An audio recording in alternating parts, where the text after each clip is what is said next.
जनपद संभल के Chandausi railway junction परिसर पर बनाए गए भव्य पंडाल में देश के माननीय प्रधानमंत्री द्वारा स्टेशन के आधुनिकीकरण हेतु वर्चुअली शिलान्यास किया गया, जिसका प्रसारण एलईडी डिस्प्ले पर दिखाया गया। चंदौसी रेलवे जंक्शन काफी पुराना है। यहां से प्रदेश की राजधानी सहित पंजाब, हरियाणा, बंगाल, बिहार आदि दूसरे राज्यों को कई रेलगाड़ियां की आवाजाही रहती है। कार्यक्रम में जिलाधिकारी व पुलिस अधीक्षक के अलावा काफी संख्या में अधिकारी व कर्मचारी मौजूद रहे। नमस्कार। देश के रेल मंत्री श्री अश्विनी वैष्णव जी कार्यक्रम में देश के कोने कोने से जुड़े केंद्रीय मंत्रिमंडल के अन्य सदस्य, विभिन्न राज्यों के गवर्नर, मुख्यमंत्रीगण, राज्य मंत्रिमंडल के मंत्रीश्री, सांसदगण, विधायकगण, अन्य सभी महानुभाव और मेरे प्यारे भाइयों और बहनों, विकसित होने के लक्ष्य की तरफ कदम बढ़ा रहा भारत अपने अमृत काल के प्रारंभ में है। नई ऊर्जा है, नई प्रेरणा है, नए संकल्प है। इसी आलोक में आज भारतीय रेल के इतिहास में भी एक नए अध्याय की शुरुआत हो रही है। भारत के करीब 1300 प्रमुख रेलवे स्टेशन अब अमृत भारत रेलवे स्टेशन के तौर पर विकसित किए जाएंगे। उनका पुनर्विकास होगा, आधुनिकता के साथ होगा। इसमें से आज 508 अमृत भारत स्टेशनों के पुनर्निर्माण का काम शुरू हो रहा है और इन 508 अमृत भारत स्टेशन के नवनिर्माण पर करीब 25,000 करोड़ रुपए खर्च किए जाएंगे। आप कल्पना कर सकते हैं, ये देश के इंफ्रास्ट्रक्चर के लिए, रेलवे के लिए और सबसे बड़ी बात है मेरे देश के सामान्य नागरिकों के लिए ये कितना बड़ा अभियान होने वाला है।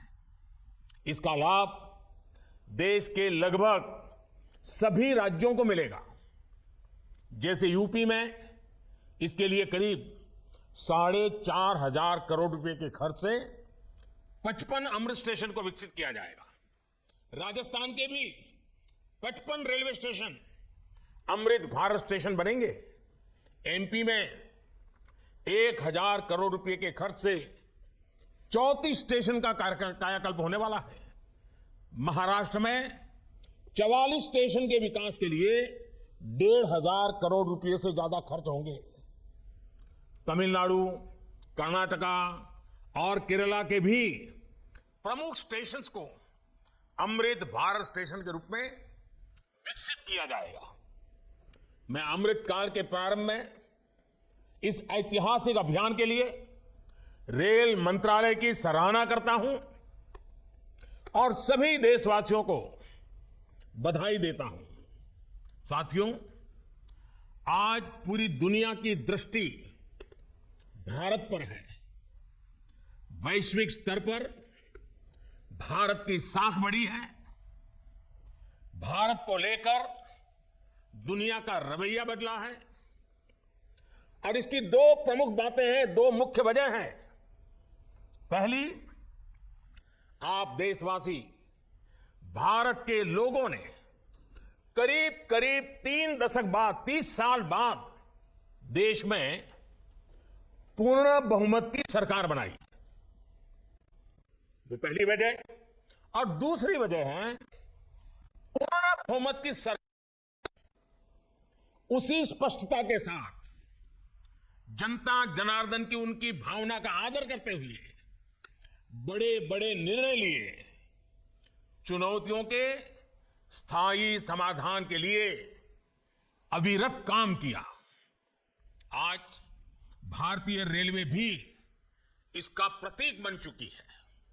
बीते वर्षों में रेलवे में ही जितना काम हुआ है उसके आंकड़े उसकी जानकारी हर किसी को प्रसन्न भी करती है, हैरान भी कर देती है। जैसे दुनिया में south Africa, Ukraine, Poland, UK और स्वीडन जैसे देशों में जितना रेल नेटवर्क है उससे ज्यादा रेल ट्रैक हमारे देश में इन 9 वर्षों में बिछाए गए हैं। आप कल्पना करिए स्केल। साउथ कोरिया, न्यूजीलैंड और ऑस्ट्रेलिया जैसे देशों का जितना रेल नेटवर्क है उससे ज्यादा ट्रैक भारत ने अकेले पिछले साल बनाए हैं। एक साल में भारत में आज आधुनिक ट्रेनों की संख्या भी तेजी से बढ़ रही है। आज देश का लक्ष्य है कि रेलवे की यात्रा हर यात्री के लिए, हर नागरिक के लिए सुलभ भी हो और सुखद भी हो। अब ट्रेन से लेकर स्टेशन तक आपको एक बेहतर, एक उम्दा से उम्दा एक्सपीरियंस देने का प्रयास है। प्लेटफॉर्म्स पर बैठने के लिए बेहतर सीटें लग रही हैं, अच्छे वेटिंग रूम बनाए जा रहे हैं। आज देश के हजारों रेलवे स्टेशनों पर मुफ्त वाईफाई की सुविधा है। हमने देखा है इस मुफ्त इंटरनेट का कितने ही युवाओं ने लाभ उठाया है। पढ़ाई करके वो अब बहुत कुछ अपने जीवन में सिद्धियां प्राप्त कर चुके हैं। साथियों, ये इतनी बड़ी सिद्धियां हैं, जिस प्रकार से रेलवे में काम हुआ है, किसी भी पीएम का मन कर जाएगा कि इनका जिक्र 15 अगस्त को लाल किले से करें। और जब 15 अगस्त सामने है तो मन बहुत ही लालायित होता है कि उसी दिन इसकी चर्चा करूं। लेकिन आज ये इतना विराट आयोजन हो रहा है, देश के कोने कोने से लोग जुड़े हैं, इसलिए मैं अभी ही इस बात पर इतने विस्तार से चर्चा कर रहा हूं। साथियों, रेलवे को हमारे देश की लाइफलाइन कहा जाता है, लेकिन इसके साथ ही हमारे शहरों की पहचान भी शहर के रेलवे स्टेशन से जुड़ी होती है। समय के साथ ये रेलवे स्टेशन अब हार्ट ऑफ द सिटी बन गए हैं। शहर की सारी प्रमुख गतिविधियां रेलवे स्टेशनों के आसपास ही होती हैं। इसलिए आज बहुत आवश्यक है कि हमारे रेलवे स्टेशनों को नए आधुनिक स्वरूप में ढाला जाए। रेलवे की जगह का ऑप्टिमम यूटिलाइजेशन किया जाए। साथियों, जब देश में इतने सारे नए आधुनिक स्टेशन बनेंगे तो उससे विकास को लेकर एक नया माहौल भी बनेगा। देसी विदेशी कोई भी पर्यटक जब ट्रेन से इन आधुनिक स्टेशनों पर पहुंचेगा तो राज्य की, आपके शहर की पहली तस्वीर उसे जरूर प्रभावित करेगी, वो यादगार बन जाती है। आधुनिक सेवाओं के कारण पर्यटन को बढ़ावा मिलेगा। स्टेशन के आसपास अच्छी व्यवस्थाएं होने से आर्थिक गतिविधियों को भी बढ़ावा मिलेगा। सरकार ने स्टेशनों को शहर और राज्यों की पहचान से जोड़ने के लिए वन स्टेशन वन प्रोडक्ट योजना भी शुरू की है। इससे पूरे इलाके के लोगों को, कामगारों और कारीगरों को फायदा होगा, साथ ही जिले की ब्रांडिंग भी होगी। साथियों, आजादी के अमृत काल में देश ने अपनी विरासत पर गर्व का भी संकल्प लिया है। ये अमृत रेलवे स्टेशन उसके भी प्रतीक बनेंगे, हमें गर्व से भर देंगे। इन स्टेशंस में देश की संस्कृति और स्थानीय विरासत की झलक दिखेगी। जैसे जयपुर रेलवे स्टेशन में हवा महल, आमेर फोर्ट जैसी राजस्थान की धरोहरों की झलक होगी। जम्मू कश्मीर का जम्मू तवी रेलवे स्टेशन प्रसिद्ध रघुनाथ मंदिर से प्रेरित होगा। नागालैंड के दीमापुर स्टेशन पर वहां की 16 जनजातियों की लोकल वास्तुकला दिखाई देगी। हर अमृत स्टेशन शहर की आधुनिक आकांक्षाओं और प्राचीन विरासत का प्रतीक बनेगा।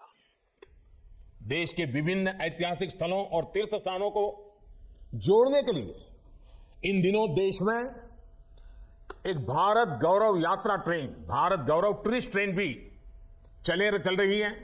शायद आपके ध्यान में आया होगा, उसको भी मजबूती दी जा रही है। साथियों, किसी भी व्यवस्था को ट्रांसफॉर्म करने के लिए जरूरी होता है कि हम उसके पोटेंशियल को पहचानें। भारतीय रेल में तो ग्रोथ को रफ्तार देने का अपार पोटेंशियल है।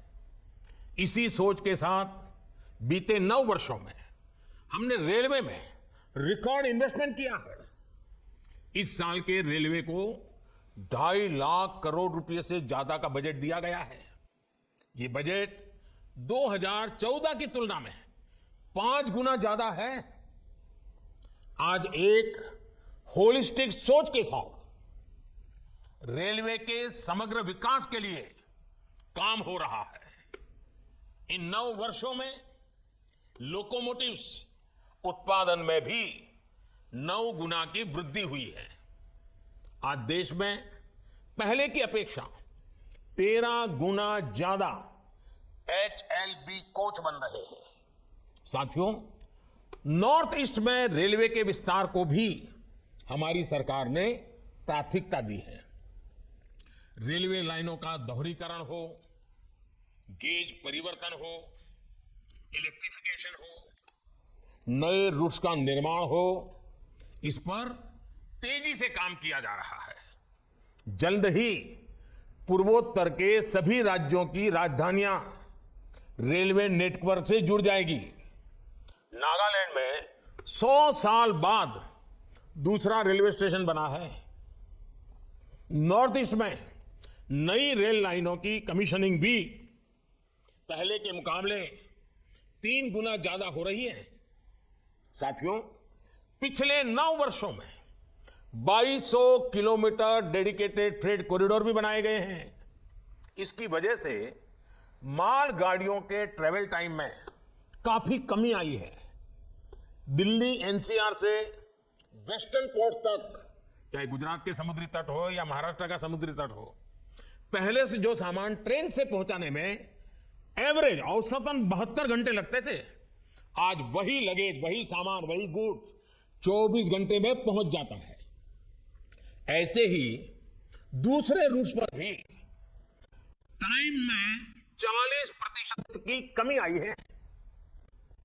ट्रैवल टाइम में कमी आने का मतलब है कि मालगाड़ियों की गति बढ़ी है और सामान भी अब ज्यादा तेजी से पहुंच रहा है।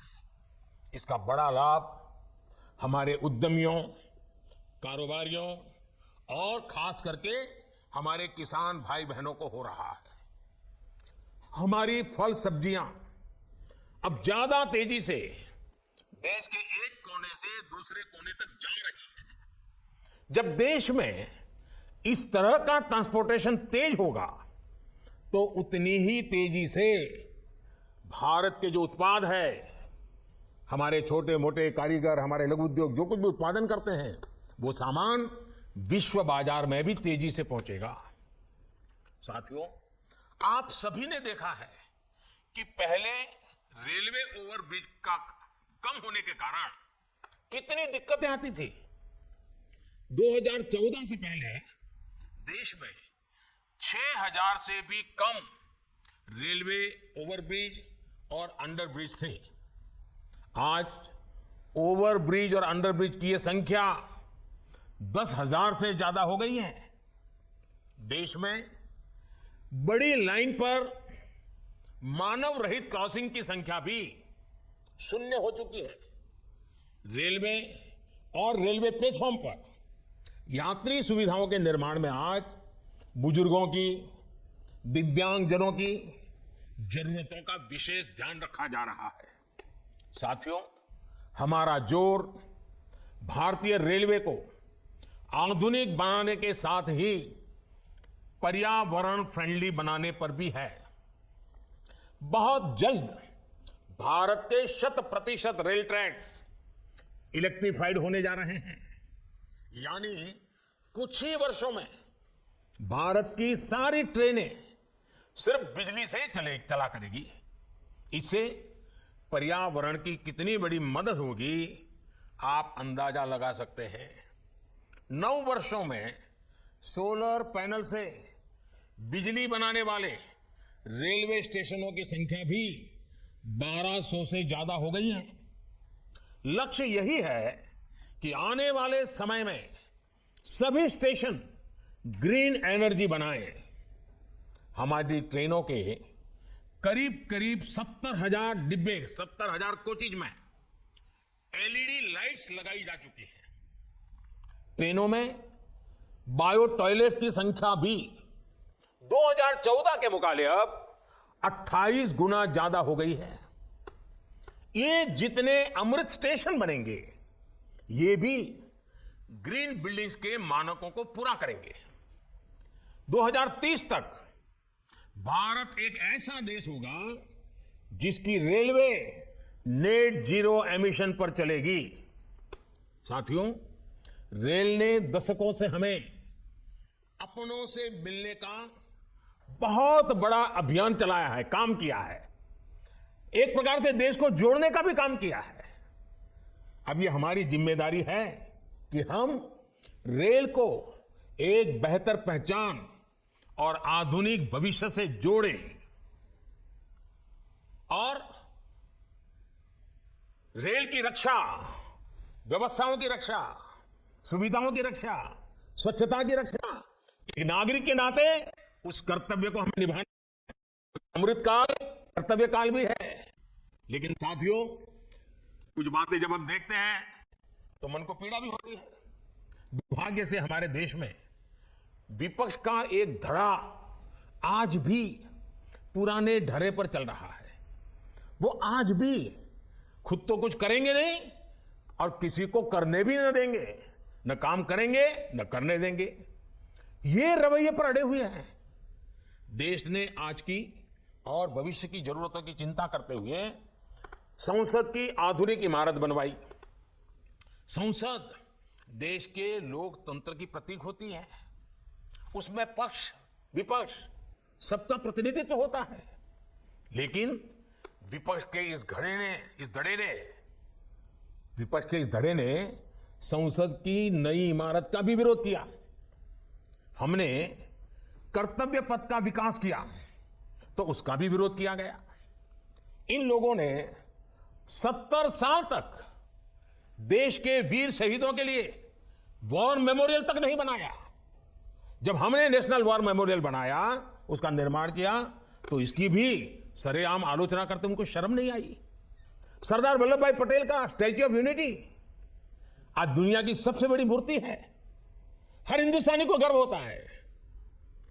और कुछ राजनीतिक दल चुनाव के समय तो सरदार साहब को याद कर लेते हैं, लेकिन आज तक इनका एक भी बड़ा नेता स्टैच्यू ऑफ यूनिटी में जाकर के सरदार साहब की इस भव्य प्रतिमा के न दर्शन किए न उन्हें नमन किया है। लेकिन साथियों, हमने देश के विकास को इस सकारात्मक राजनीति से आगे बढ़ाने का फैसला किया है और इसलिए नकारात्मक राजनीति से ऊपर उठकर सकारात्मक राजनीति के मार्ग पर एक मिशन के रूप में हम चल रहे हैं। किस राज्य में किसकी सरकार है, कहां किसका वोट बैंक है, इस सब से ऊपर उठकर हम पूरे देश में विकास को सर्वोच्च प्राथमिकता दे रहे हैं। सबका साथ सबका विकास, ये धरती पर चरितार्थ करने के लिए जी जान से जुटे हैं। साथियों, पिछले वर्षों में रेलवे युवाओं को जॉब देने का भी बहुत बड़ा जरिया बनी है। करीब 1.5 लाख से ज्यादा युवाओं को अकेले रेलवे में पक्की नौकरी मिली है। इसी तरह इंफ्रास्ट्रक्चर पर लाखों करोड़ के निवेश से लाखों युवाओं को रोजगार मिल रहा है। इस समय केंद्र सरकार 10 लाख युवाओं को नौकरी देने का अभियान भी चला रही है। रोजगार मेलों में लगातार युवाओं को नियुक्ति पत्र मिल रहे हैं। ये बदलते भारत की वो तस्वीर है जिसमें विकास युवाओं को नए अवसर दे रहा है और युवा विकास को नए पंख लगा रहे हैं। साथियों, आज इस कार्यक्रम में बहुत सारे स्वतंत्रता सेनानी हमें आशीर्वाद देने के लिए उपस्थित हैं। कई पद्म सम्मान प्राप्त महानुभाव भी इस कार्यक्रम की शोभा बढ़ा रहे हैं। हर भारतीय के लिए अगस्त महीना बहुत विशेष महीना होता है।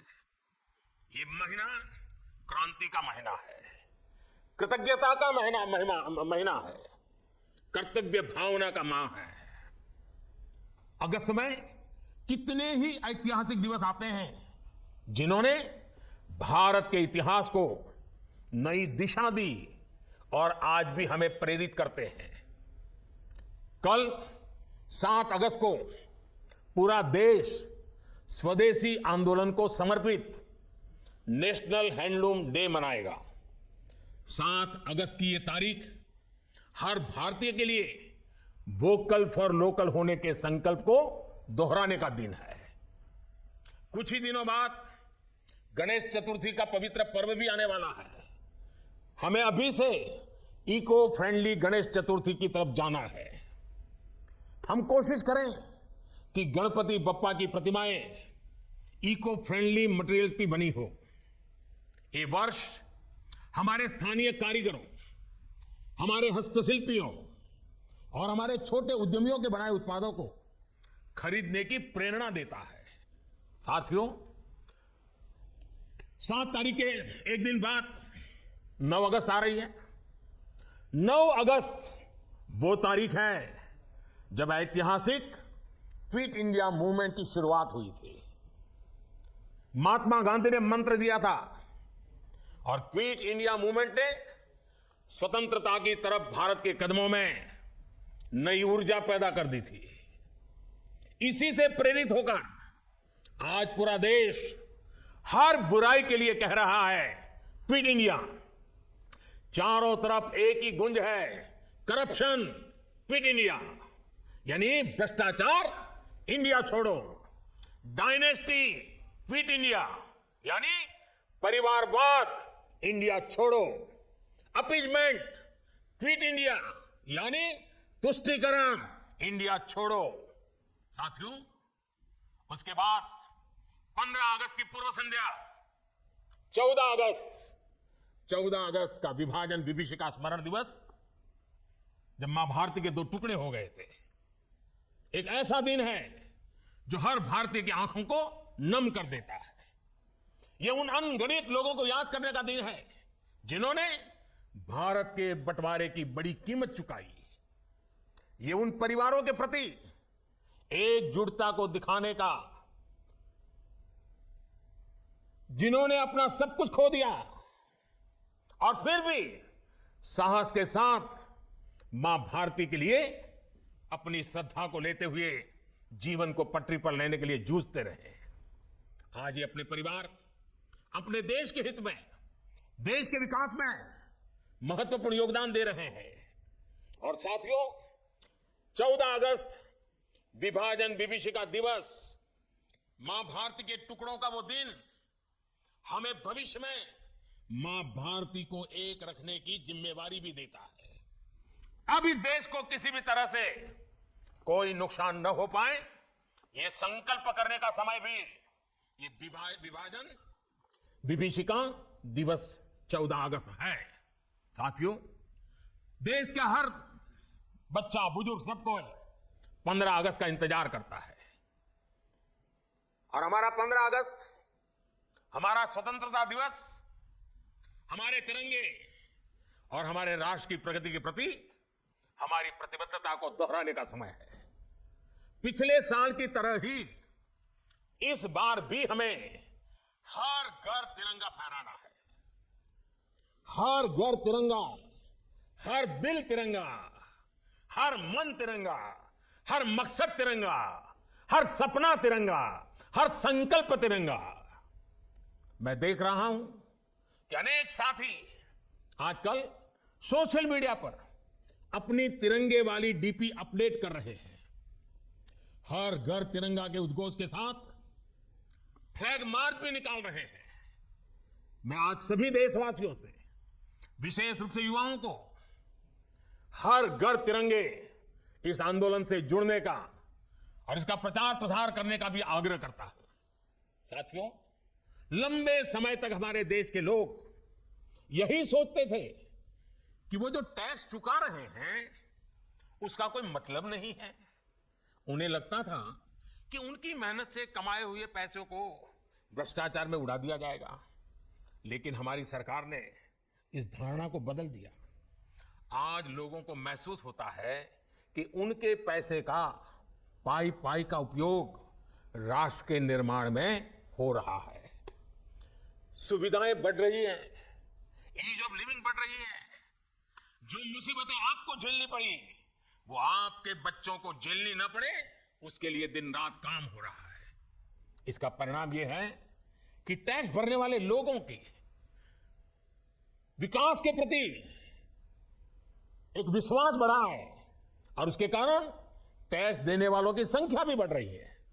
एक समय था जब देश में 2 लाख रुपए की इनकम पर टैक्स लग जाता था। आज ये मोदी की गारंटी देखिए, आज 7 लाख रुपए तक की इनकम पर कोई टैक्स नहीं लगता। इसके बावजूद देश में जमा होने वाली इनकम टैक्स की राशि भी लगातार बढ़ रही है, जो विकास के काम आ रही है। इसका स्पष्ट संदेश है कि देश में मध्यम वर्ग का दायरा लगातार बढ़ रहा है। अभी 5 दिन पहले ही इनकम टैक्स रिटर्न भरने की आखिरी तारीख गुजरी है। इस साल हमने देखा है कि इनकम टैक्स रिटर्न भरने वालों की संख्या 16% बढ़ी है।